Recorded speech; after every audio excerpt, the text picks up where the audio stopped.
위원장 원톱 얘기 계속 이걸 불안하다는 얘기가 나왔었는데 더 바꿀 수가 없나 봐요. 이뇨한 뭐 전 혁신위원장을 국민의 미래 뭐 선대위원장으로 만들어서 같이 하러 뭐 같이 선거운동하면 되지 않겠느냐. 요 정도에서 끝난 것 같은데 보수형 내부에서는 한동훈 약발 다 떨어졌는데 자꾸 원톱 세우기만 하면 이 뭔가 불안하다. 이런 얘기들이 끊임없이 나왔는데 어찌됐든 지금 공직선거운동 첫날부터는 이런 방식의 선거운동을 하고 있다. 이런 모습이 나타나고 있다. 이런 얘기인데 그러면 한동훈 원톱으로 가도 되겠느냐 이런 의문이 제기되는 것과 관련한 얘기들이 끊임없이 지금 신문에 보도가 되고 있다는 걸 좀 저희가 정리해 드려야 될 것 같은데요. 한동훈이 어제 그 부가세 감면 카드를 꺼내 들었어요. 그렇죠. 어제 사실 이제 한동훈 비대위원장이 이제 유세에서 한 말들이나 이런 것들을 잠깐 전해드리면 앞서 보신 것처럼 뭐 이재명 대표 그리고 조국 대표 소속 정당 겨냥해서 범죄자 집단이라고 했고 그걸 치우는 게 야당 심판이라고 했고 그 다음에 뭐 감옥에 보내야 된다 뭐 이런 취지의 얘기를 했습니다. 그러니까 지금 이재명 대표나 조국 대표가 3년 너무 길다 이 얘기하지 않습니까? 네. 윤석열 정권 3년 너무 길다라고 얘기한 거에 대응하면서 두 사람이 유죄 확정 판결 받고 감옥 가기까지 3년이 너무 길다라고 나는 얘기하겠다. 그러니까 받아치는 거잖아요, 이렇게. 그러니까 받아치고 이런 뭐 자기 특기 아닙니까 한동훈 비대위원장의 그러니까 받아치는 거. 그것만 하지 말라고 그동안 그렇게 얘기했는데도 불구하고 계속 그러고 있는 거예요. 그렇죠. 이렇게 받아치는 거를 하는데 근데 사실 어제 또 나온 사람이 유승민 전 의원이에요. 지금 한겨레 기사를 제가 좀 설명드리는 건데 네. 유승민 전 의원이 경기 화성 정에 출마한 유경준 국민의힘 후보 지원 유세에 나섰거든요. 근데 그 하고 나서 기자들한테 뭐라고 그랬냐면 2조 심판, 종북 심판, 그러니까 2조 심판이 이재명 조국 심판이죠. 난 무슨 2조 왕조 심판한다는 얘기인 줄 알았어 처음에. 그렇죠. 그런 슬로건 갖고 선거 치르면 제가 강조했던 중도층 표심은 더 멀어질 거다. 이렇게 얘기를 합니다. 네.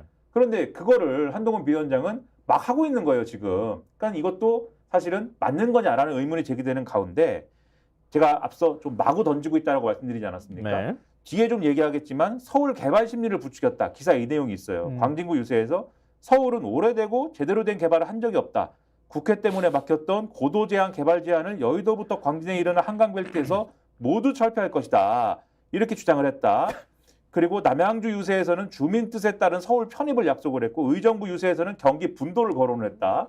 네, 뭐 나누고 합치고 난리가 났는데 그런 와중에 동대문구 회기역 유세에서는 이 얘기를 했습니다. 일부 가공식품에 붙는 부가가치세를 절반으로 한시적 인하를 해달라고 정부에 요청했다라는 취지인데 출산, 육아용품과 라면, 즉석밥, 통조림 등 가공식품, 설탕, 밀가루 등 식재료에 대해서 한시적인 부가가치세를 10%에서 5%로 절반으로 인하할 것을 정부 측에 강하게 요구했다. 정부도 긍정적으로 검토할 것을 기대한다. 이렇게 얘기를 했다는 거예요. 그리고 여기에 대해서 기획재정부 관계자가 지원 효과, 재정에 미치는 영향 등을 종합적으로 고려해서 검토할 예정이라고 말했다. 부가세 조정은 그런데 법 개정 사안이다라는 게 지금 이 한겨레 기사의 내용입니다. 근데 이게 어떻게 이런 얘기가 나왔을까? 가능한 것일까? 이 기재부가 이렇게 얘기하는 게 맞는 걸까? 의문이 막 드는 거죠, 지금. 아, 왜 갑자기 왜 나 지금 방송 시작하는데 목이 자꾸 메이고 막 기침이 나고 그러는데 지금 그 여의도부터 시작해서 국회로 옮기고 난 다음에 한강벨트 광진은 너무 멀지 않아요, 여의도에서? 남양주는 더 먼데. 그렇죠. 뭐 모든 걸 개발을 하고 남양주는 이제 서울 시켜주겠다. 너 서울 시켜줄게. 남양주는 뭐 그냥 김포도 시켜주고, 네, 구리도 시켜주고, 네, 다 서울 시켜주고. 그런데 경기도는 남북으로 분도한다. 네, 이 모든 걸 하겠다. 네. 그리고 개발을 다 하겠다. 네. 선거에서 이렇게 불리해지면 이런 현상들이 보통 나타나잖아요. 진짜 막 던지는 현상들이 나타나는데, 근데 막 던지고 난 다음에 뒷감당이 가능하겠는가 이런 생각이 들고, 뭐 얼마나 현실 가능한가도 문제고. 근데 지금 그 부가세 감세 카드는 과거 일본에서 부가세 감세 카드 아베가 꺼냈다가 아주 난리 나고 그랬었던 거잖아요. 그러니까 소비 촉진을 위해서 너무 경기가 침체돼 있으니까 부가세를 뭐 예를 들면 15% 걷던 거 10% 걷겠습니다. 뭐 9% 걷던 걸 뭐 더 내려주겠습니다. 이런 식의 공약들이 나온단 말이에요. 근데 일종의 이제 소비 촉진 효과를 나타내기도 하고 거꾸로 말하면은 가격 부담을 좀 줄여주는 것이기도 하잖아요. 근데 굉장히 예민한 문제잖아요. 이게.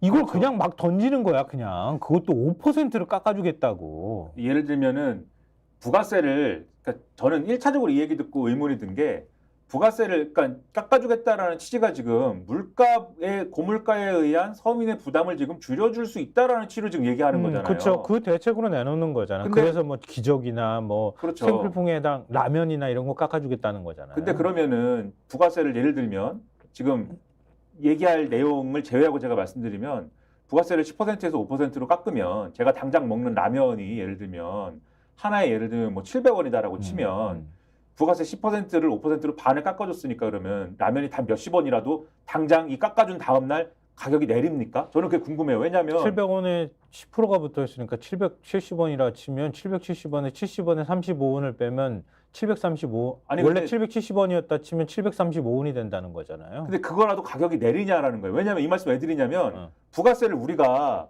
따로 우리가 그 상품을 결제하면서 부가세를 그 자리에서 정부에다 납부하는 게 아니잖아요. 가게가 자기들이 다 우리한테 상품을 판 다음에 이 사업자가 자기들 매출 신고하면서 부가세를 내는 거잖아요. 그러니까 사실은 상품 가격이라는 거는 그 사업자가 결정하는 거지 않습니까? 그러니까 부가세를 내렸다는 거는 이 자영업자가 정부에 낼 세부담이 줄어드는 효과일 수는 있어도 당장 제가 상품을 사는 상품 가격에 당장 반영되는 건 아니지 않습니까? 아니요, 할 수 있어요. 정부에서 부가세 다 확인할 거야.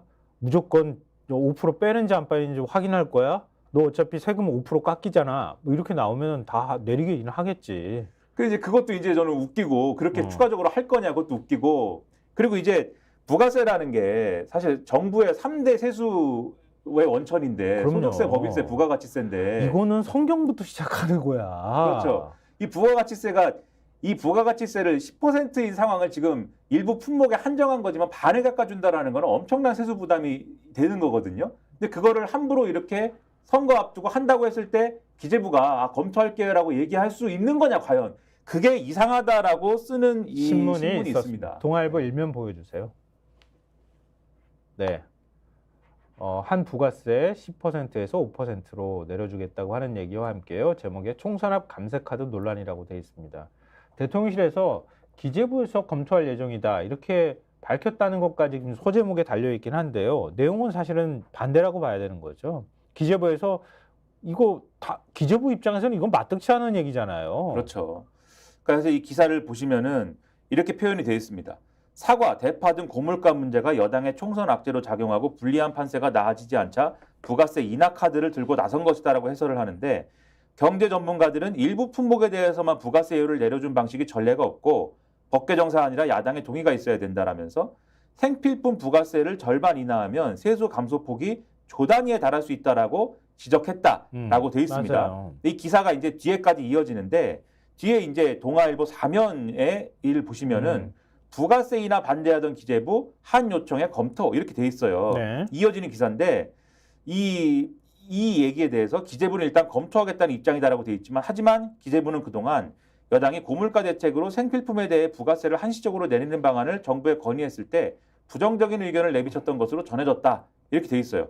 지난해 국세가 60조 원 넘게 덜 거치는 등 세수 부족으로 비상에 걸린 상황에서 추가적인 감세안이 재정에 무리를 준다는 이유에서다. 이렇게 돼 있고 그래서 이 때문에 불리한 선거 판세를 뒤집기 위해 조 단위 세수 감소가 발생할 수 있는 부가세 절반 이하 문제를 성급하게 던진 포퓰리즘이다라는 논란이 일고 있다. 그렇게 좀 지적이 돼 있고 일단 그럼 기재부가 뭘 하고 있느냐? 기재부는 우선 음식업자들이 내는 부가세를 토대로 생필품 부가세가 얼마나 거치나 살펴보고 있다. 가공식품, 식재료 등을 주로 구매하는 음식업자들은 연 3, 4조 원 규모의 부가세를 낸다. 그러면 이에 따라 생필품 부가세를 절반으로 깎아주면 연간 세수 감소폭은 조 단위에 달할 것이다라는 관측이 그래서 나오는 것이다. 어제 윤 대통령이 각종 부담금 감면해 주겠다 그랬잖아요. 그것도 그렇죠. 2조짜리잖아요. 그렇죠. 그게 사실은 우리가 체감하는 그건 크지 않을 텐데. 그렇죠? 정작 우리 손에 예를 들면 영화표 값이 뭐 그 정도 이제 부담금 줄여준다고 해서 뭐 영화를 뭐 하나 볼 거 10개 보고 이러지 않을 것 같은데 조금밖에 안 줄여주던데. 근데 정작 그것을 줄여주는 것에 의해서 혜택을 보는 건 대기업일 것이다라고 이제 언론들은 많이 이제 그래서 해석을 했는데 어쨌든 그것도 조 단위 감세를 대기업들한테 혜택 주는 것처럼 혜택 주는 것이 본질인데 뭔가 이 서민들한테 혜택을 주는 것처럼 포장해 놓은 그런 상황이지 않습니까? 근데 여기에 대해서 부가세를 이렇게 막 던지는 것처럼 해서 또 낮춰준다고 하면 또 조 단위의 감세 효과가 발생하고 지난번에도 말씀하셨듯이 이미 국세 감면의 이 전망치가 70조가 넘는데 77조인데. 77조. 그렇죠. 그러면 앞으로 이걸 어떻게 꾸려가겠다는 거냐. 의문인 상황이고 민생 토론에서 나는 모르겠어. 진짜 지난해 60조 채소 뻥크나고 77조 세금 감면해주면은 돈이 어디서 나와 이게 화수분도 아니고. 그렇죠. 민생 토론에서 약속한 것만 소화하려고 해도 여기에 더해가지고 난리가 난다 이게. 그래서 그래서 그것도 그렇고요. 부가세를 유류세처럼 만들겠다는 얘기가 되는 거야. 이제 그러면은 부가세 이제 또 깎아주세요. 탄력 적용해주세요. 이런 얘기 끊임없이 나올 거란 말이에요. 그렇죠. 그리고 이제 계속 그런 식으로 하면은 이게 언제까지 한시적으로라는 단서를 붙였지만 말씀하신 것처럼 계속 깎아줄 수밖에 없는 상황이 될 것이고 이거는 그러면은 이 세수 감소 지금 몇 조를 얘기했지만 항목도 그럼 앞으로 늘리는 겁니까? 어떻게 되는 겁니까? 그럼 부가세가 망가지는 거예요. 평행화되는 거예요. 이것도 아까 제가 성경 말씀드렸지만 우리 조용조라고 하는 거 역사책에서 배웠을 거예요. 우물정자로 9개 이렇게 나누고 난 다음에 그 안에 있는 거 하나에서만 세금을 걷어간다. 땅을 나눠가지고. 또 그런 건데 그 기틀 자체를 지금 흔들겠다는 얘기랑 마찬가지예요. 굉장히 예민한 사안인데 이런 식으로 총선 앞두고 선심성으로 던질 만한 사안이 아니라 만약에 필요하다 그래도 진짜 깊이 있게 토론하고 고민해서 공감대가 만들어져야 될 사안이란 말이에요. 그렇죠. 아까 일본 말씀하셨지만 일본 소비세가 처음에 도입될 때 그게 뭐 정확한 제가 숫자를 기억을 못하는데 5%가 안 됐을 거거든요. 그 아주 낮은 숫자로 도입을 하는 바람에 그거 지금 예를 들면 8% 10%까지 올리는데 몇십 년이 걸렸습니다. 그러니까 한 번 낮추면 못 올리는 거예요. 이거는 무슨 생각을 하고 지금 던진 거냐라는 의문이 나오는 가운데 한겨레의 경우에는 이렇게 사설을 씁니다. 총선 앞 막 쏟아낸 감세 공약 이제 어찌 감당할 거냐. 제목이 이거예요. 그래서 지금까지 감세 약속한 거를 쭉 설명해 놨습니다. 지난해 말 주식 양도차익에 과세하는 대주주 기준을 보유액 10억에서 50억 원으로 올렸는데 이에 따른 세수 감소가 연간 7천억 원 가량에 이를 것으로 추산된다. 내년부터 시행 예정인 금융투자 소득세도 폐지를 추진하겠다고 했다. 국회 예산정책적 추계로 2025년 8천억 등 2027년까지 3년간 세수가 4조 328억 원인 세금이다.